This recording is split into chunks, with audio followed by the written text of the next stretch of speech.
Hello नमस्कार दोस्तों। मैं कौशलेन सिंह समझ सम्मानित छात्र छात्राओं का आपके अपने यूट्यूब चैनल पर हार्दिक स्वागत व अभिनंदन करता हूं। आज हम गृह विज्ञान पाठ्य योजना के अंतर्गत कक्षा 8 के प्रकरण भोजन की आवश्यकता अर्थात नीड ऑफ फूड के बारे में चर्चा करेंगे। होम साइंस के लेसन प्लानिंग में सबसे पहले आप जानते हैं यहाँ पर जो दिनांक दी है, जिस दिन आपको प्रैक्टिस इन टीचिंग के लिए लेसन प्लानिंग का यूज़ करना है, तो उस दिन का डेट डालेंगे। यहाँ पर विषय प्रकरण जैसा भोजन की आवश्यकता, कक्षा, वर्ग, कालांश अपने अनुसार आप डालेंगे। समयावधि आइडियल टाइमिंग होती है 45 मिनट। और यहाँ जो पाठ्य योजना जो भी आपका होगा संख्या, उसको आप यहाँ पर लिखेंगे। इसके बाद ये जो विद्यालय है, जिस विद्यालय में आप प्रैक्टिस इन टीचिंग कर रहे होंगे, उस विद्यालय का यहाँ पर नाम डालेंगे। तो जैसा आप देख रहे हैं यहाँ पर सामान्य उद्देश्य सबसे पहले आपको लिखने होंगे। सामान्य उद्देश्य उसी में लिखे जाते हैं जैसा आपको पता है कि लेसन प्लानिंग भी 3 प्रकार से होती हैं। तो हर्बर्ट लेसन प्लानिंग में ही सामान्य और विशिष्ट उद्देश्य लिखने होते हैं। तो यहाँ सामान्य उद्देश्य दिए हुए हैं। तो सामान्य उद्देश्य के अंतर्गत जो सबसे पहला उद्देश्य आप लिखेंगे, छात्राओं में गृह विज्ञान के प्रति रुचि उत्पन्न करना, छात्राओं में रचनात्मक विधि का विकास करना, छात्राओं में कल्पना शक्ति का विकास करना, छात्राओं में घरेलू कार्यों के प्रति रुचि उत्पन्न करना। तो ये जो है हमारा जो है सामान्य उद्देश्य होगा। उसके अलावा जो अंतिम यहाँ पर दिया हुआ है कि छात्राओं को गृह विज्ञान का दैनिक जीवन में महत्व बताना, तो ये सामान्य उद्देश्य आपको यहाँ पर लिखने होंगे।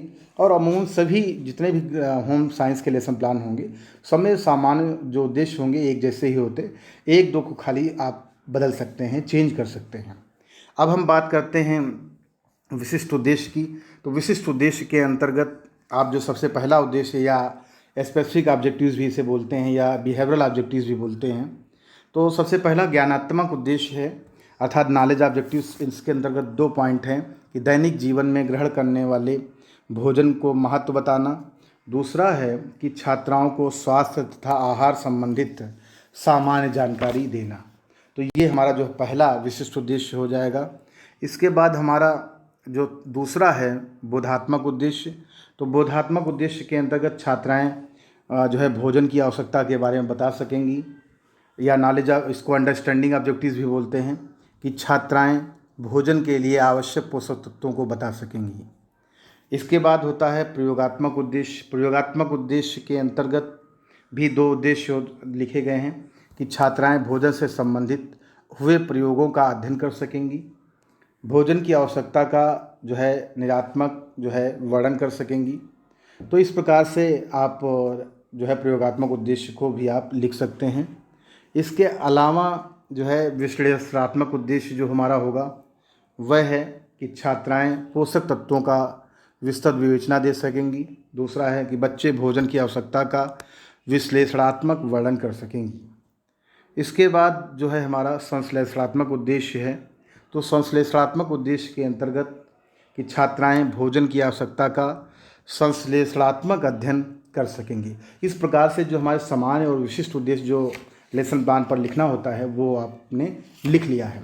अब आता है हमारा मटेरियल एड कि आखिर क्या क्या मटेरियल एड हम यूज़ करेंगे, तो वो भी आपको दिखाना होता है। जैसे सहायक सामग्री, तो यहाँ सहायक सामग्री क्या है, रोलर बोर्ड, चार्ट, डस्टर, संकेतक, तो ये सब चीज़ें हैं। इसके अलावा आपको जैसे जैम, पूड़ी, ये जो अंकुरित पुलाव, ये जो कर्ड, ये सब जो दिया हुआ है, इससे संबंधित आपको चार्ट या मॉडल आपको क्लास में बच्चों को दिखाना होगा और ये टीएलएम के रूप में वर्क करेगा।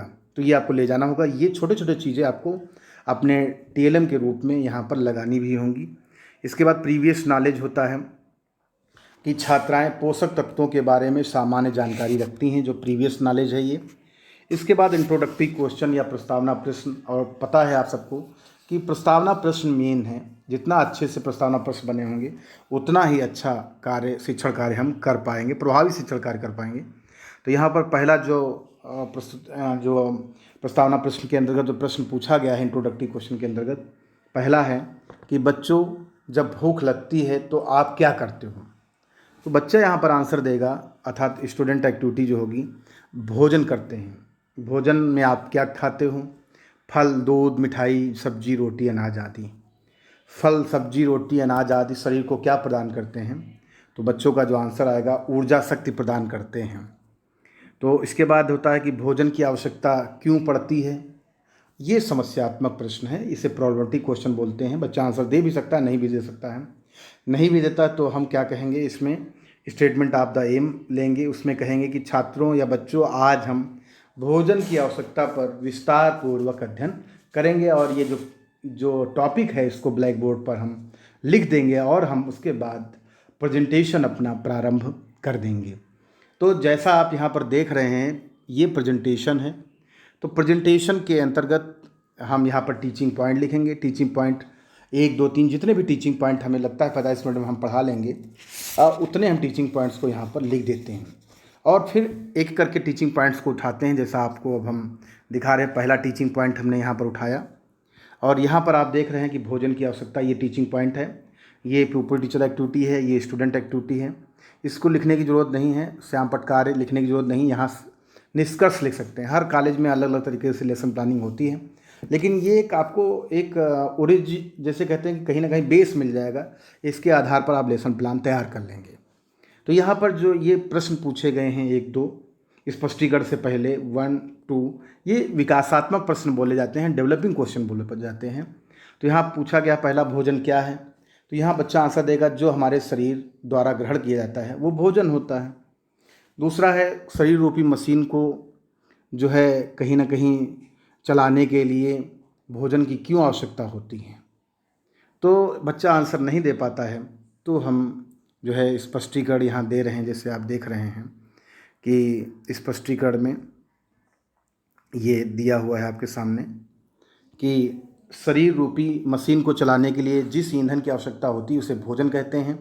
अब भोजन की आवश्यकता हमारे शरीर को इसलिए पड़ती है क्योंकि भोजन ही वह पदार्थ है जो शरीर द्वारा ग्रहण करने पर शरीर को ऊर्जा दे, स्वास्थ्य को बनाए रखने, वृद्धि एवं विकास में मदद करता है। इस प्रकार से आपका ये टीचिंग पॉइंट हो गया। और यहाँ पर आप एक निष्कर्ष जो है हेडिंग डालकर निष्कर्ष भी लिख सकते हैं कि भोजन की आवश्यकता क्यों हो, शरीर को सुचारू रूप से चलाने के लिए भोजन की आवश्यकता होती है। ये निष्कर्ष हम लिख सकते हैं। अब हम दूसरे पॉइंट की बात करेंगे, टीचिंग पॉइंट की बात करेंगे। जैसे यहाँ दिया कि भोजन के मुख्य कार्य कौन कौन से हैं। तो यहाँ पर भी 2 प्रश्न पूछे गए हैं कि शरीर को जीवित रखने और क्रियाशील बनाए रखने हेतु किसकी आवश्यकता होती है? तो बच्चा आंसर देगा भोजन। और यह जो टीचिंग पॉइंट है, भोजन के मुख्य कार्य। दूसरा है कि भोजन का मुख्य कार्य क्या है, बच्चे नहीं जानते हैं, या बता देंगे तो हम तब भी स्पष्टीकरण देंगे। तो यहाँ पर जो है अब हम कार्य क्या क्या हैं उनके बारे में क्लियर करेंगे। जैसा यहाँ पर आपको स्पष्टीकरण में लिखा हुआ है कि हमारे शरीर की विभिन्न रोगों से रक्षा करना, ये जो है भोजन का कार्य है। दूसरा है, यह शरीर को स्वस्थ एवं मजबूत बनाता है। तीसरा है, शारीरिक वृद्धि, विकास, सुडौल तंतुओं की मरम्मत आदि में मुख्य भूमिका निभाता है। तो ये जो है कहीं ना कहीं ये जो हमने बताया कि भोजन के मुख्य कार्य हैं, उसका स्पष्टीकरण हमने दे दिया, ये यहाँ लिख दिया है। अब आता है हमारा अगला जो टीचिंग पॉइंट है। अगला टीचिंग पॉइंट है यहाँ पर जैसे दिया कि भोजन में पोषक तत्व, कि भोजन में कौन कौन से पोषक तत्व होते हैं। तो यहाँ पर जैसे दिया है कि पहला प्रश्न हमने पूछा डेवलपिंग क्वेश्चन के अंतर्गत कि भोजन के वे अंग बताइए जो शरीर के मुख्य कार्यों के लिए अत्यंत आवश्यक हैं। तो यहाँ पर समस्यात्मक प्रश्न, बच्चा आंसर नहीं दे पा रहा है या दे भी लेता है, तो ये आपको अपने अनुसार देखना है।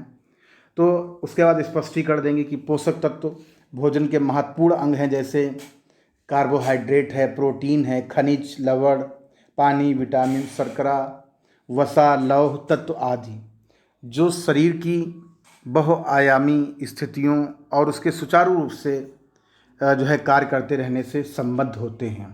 तो ये जो है पोषक तत्व हैं, ये आप लिख भी सकते हैं यहाँ पर निष्कर्ष के रूप में कि जो है कार्बोहाइड्रेट, प्रोटीन, खनिज, लवण, पानी, ये जो है पोषक तत्व होते हैं।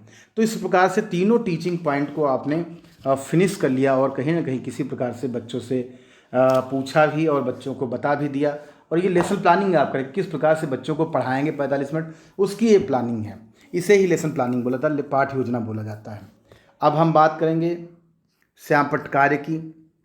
तो श्याम पटकार्य जो चीज़ें आपको वहाँ पर ब्लैक बोर्ड पर लिखनी है उनको यहाँ पर लिखना है। जैसे यहाँ दिनांक लिखेंगे, विषय प्रकरण लिखेंगे, विद्यालय का नाम, जिस विद्यालय में प्रैक्टिस टीचिंग कर रहे होंगे, कक्षा, वर्ग, कालांश, समयावधि, और जो जो चीज़ें यहाँ पर आपने लिखा है कि भोजन के कार्य बताइए, भोजन किसे कहते हैं, वो सब चीज़ें आपने यहाँ पर ब्लैक बोर्ड पर लिखा है, उनको यहाँ पर लिखेंगे।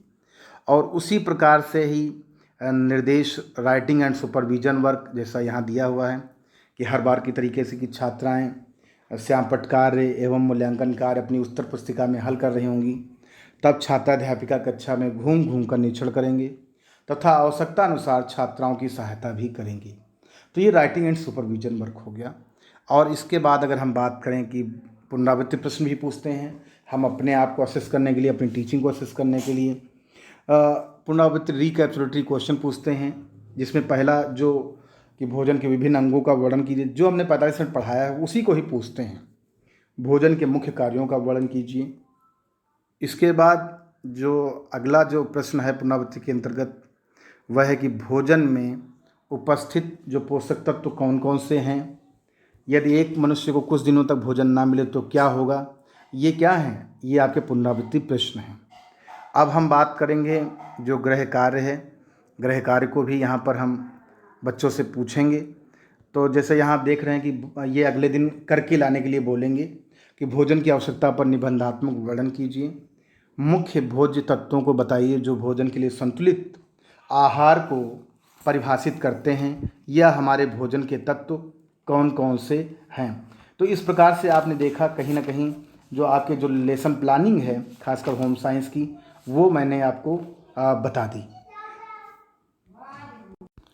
अगर आप मेरे चैनल पर पहली बार आए हैं तो सब्सक्राइब अवश्य कर लें, व अगर आपको मेरा वीडियो पसंद आया हो तो लाइक शेयर ज़रूर करें, व बेल आइकॉन को भी प्रेस कर लें, जिससे आपको मेरे जो नए वीडियो हैं उनका नोटिफिकेशन व एजुकेशनल अपडेट सबसे पहले मिल सके।